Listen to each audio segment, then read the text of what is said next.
In this video, we will share with you how to bleed the pressure on the Baldus Touch.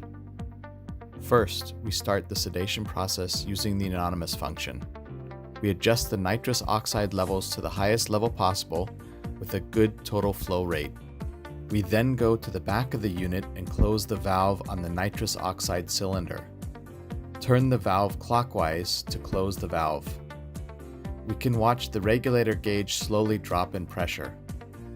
On the front of the unit, the touchscreen, you will see and hear the warning that the nitrous oxide supply is empty. The next step is then to close the valve on the oxygen cylinder, also turning it in the clockwise direction. Here too, we can see on the regulator gauge how the pressure drops. On the touchscreen display, you will also see and hear the warning that the oxygen supply is empty. Now the entire system has been bled of pressure and we can go back to the main system menu.